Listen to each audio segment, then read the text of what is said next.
बिस्मिल्लाहिर्रहमानिर्रहीम। अस्सलाम वालेकुम students, welcome to easy learning channel. आज का हमारा टॉपिक है एनिमल टिश्यूज। एनिमल टिश्यूज जो हैं हमारे पास यूजुअली 4 तरह के होते हैं: epithelial tissues, connective tissue, muscular tissues and the nervous tissues.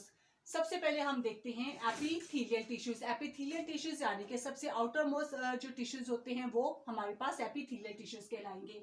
This tissues, ये देखें, this tissues are present throughout the body, के ये टिश्यूज जो हैं throughout the body present होते हैं। They are made up of elongated and flattened cells. These cells are tightly packed and have little intercellular space between them. इनका काम क्या है? Their function is protection, secretion, absorption, excretion, etc.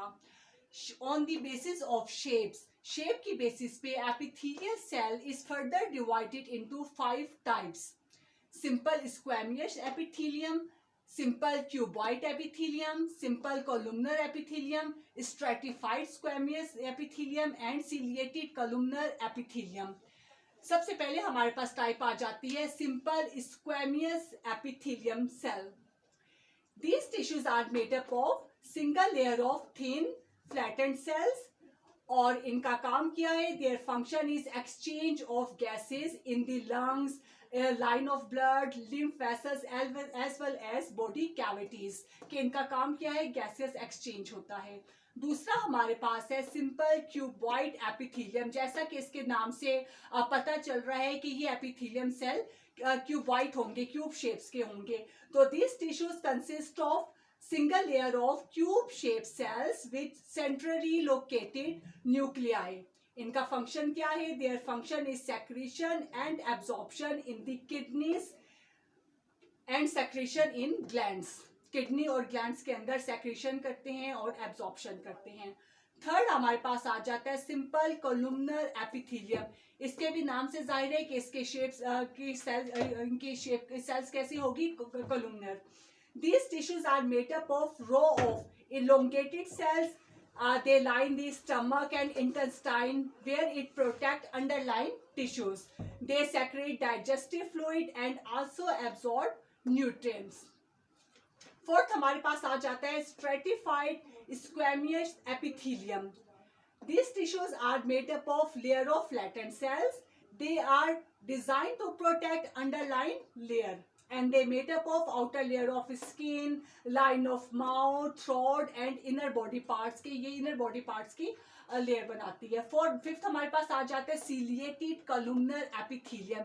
ये भी columnar epithelium cell ही होते हैं जिनके sales के ऊपर सीलिया मौजूद होता है. और ये कहाँ पे मौजूद होते हैं? These tissues are found in the lining of trachea and bronchi for the movement of mucus, यानी कि रेस्पिरेटरी ट्रैक में मौजूद होते हैं. तो ये हमारे पास 5 टाइप्स थी एपिथेलियल टिश्यूज की. दूसरे नंबर पे हमारे पास एनिमल टिश्यूज आ जाते हैं कनेक्टिव टिश्यूज. जैसे कि इसके नाम से पता चल रहे हैं, जो कि मुख्तलिफ टिश्यूज को आपस में कनेक्ट करेंगे. तो this tissues is group of cells which are quitely widely separate, के throughout the body present होते हैं कनेक्टिव टिश्यूज. और इनका मेन फंक्शन क्या है? Their main function is to bind and connect together the other tissues of the body.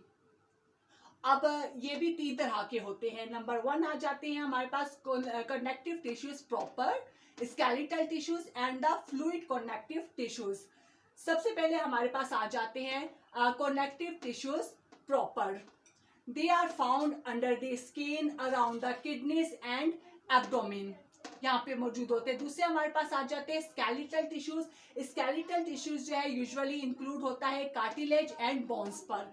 Cartilage form the external air, nose and trachea, और जो bones है वो form the endoskeleton of vertebrate animals. Vertebrate animals की जो body है वो बनाती है.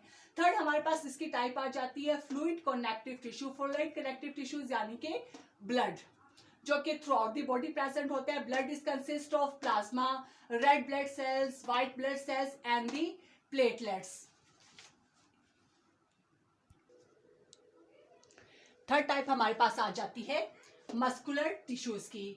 Muscular tissues are composed of thread like cells of varying length के, थ्रेड ब्लड लाइक होते हैं, मुख्तलिफ लेंथ के होते हैं। इनके सेल्स को हम मसल फाइबर कहते हैं। Each muscle fibre is elongated cell and have great ability of construction. इन कंस्ट्रक्शन की वजह से ही हम अपने मुख्तलिफ बॉडी पार्ट्स को मूव कर सकते हैं। और ये मसल्स जो है ये तकरीबन हमारे पास टोटल बॉडी मास का तकरीबन 40% बनाते हैं। अब ये मस्कुलर टिश्यूज भी हमारे पास 3 तरह के होते हैं। Number 1 skeleton, straight and strip muscles, smooth unstrip muscles and cardiac muscles. सबसे पहले हमारे पास आ जाता है skeletal, straight and strip muscles. जैसे कि देखो इसके नाम से जाहिर है कि स्केलेटल होंगे, स्ट्रेट होंगे, स्ट्रिप मसल्स होंगे। तो skeletal muscles are attach to body bones and are voluntary, कि ये मसल्स बोन्स के साथ अटैच होते हैं, वॉलेंट्री होती हैं। इन्हीं की कंस्ट्रक्शन की वजह से हम अपने मुख्तलिफ बॉडी पार्ट्स को मूव कर सकते हैं। और इनके सेल्स लॉन्ग होते हैं या सिलेंड्रिकल्स होते हैं और इनके अंदर न्यूक्लियाई भी मौजूद होता है। नंबर 2 है हमारे पास स्मूथ एंड अनस्ट्रिप मसल्स। ये मसल्स जो है वो स्पिंडल शेप के होते हैं, यूनी न्यूक्लिएटेड होते हैं और इनवॉलेंट्री होते हैं। ये कहाँ पे मौजूद होते हैं? They are found in the walls of hollow organs like alimentary canal, blood vessels, urinary bladder. और इन ऑर्गन की मूवमेंट भी इसी फाइबर्स की वजह से होती है। जैसे कि डाइजेस्टिव ट्रैक में फूड की जो मूवमेंट है वो पेरिस्टालसिस की वजह से होती है, यानी कि इन्हीं की मसल्स की कंस्ट्रक्शन और रिलैक्सेशन की वजह से। थर्ड हमारे पास आ जाते हैं कार्डिक मसल्स। जैसा कि इसके नाम से पता चल रहा है कि ये हार्ट के साथ अटैच होंगे। This tissues are found in the heart walls and they are connected to each other. ये स्ट्रेट होते हैं, यूनी न्यूक्लिएटेड होते हैं, इनवॉलेंट्री होते हैं और जो हार्ट बीट होती है इन्हीं मसल्स की कंस्ट्रक्शन की वजह से होती है। लास्ट हमारे पास आ जाता है नर्वस टिश्यूज। नर्वस टिश्यूज हमारे पास ब्रेन में मौजूद होते हैं, स्पाइनल कॉर्ड्स में मौजूद होते हैं और नर्व्स में मौजूद होते हैं। ये नर्वस टिश्यूज हमारे पास 2 तरह के होते हैं, दो उस पे कंसिस्ट करते हैं, न्यूरॉन्स एंड न्यूरोजिला। न्यूरॉन्स जो है वो हमारे पास नर्वस टिश्यूज का सबसे इंपॉर्टेंट सेल्स होते हैं। ये मुख्तलिफ बॉडी में, मुख्तलिफ पार्ट्स ऑफ बॉडी में न्यूरॉन्स को ट्रांसमिट करते हैं और जो न्यूरली जिला है वो इन न्यूरॉन्स की को सपोर्ट करता है और इनको नरिश करता है।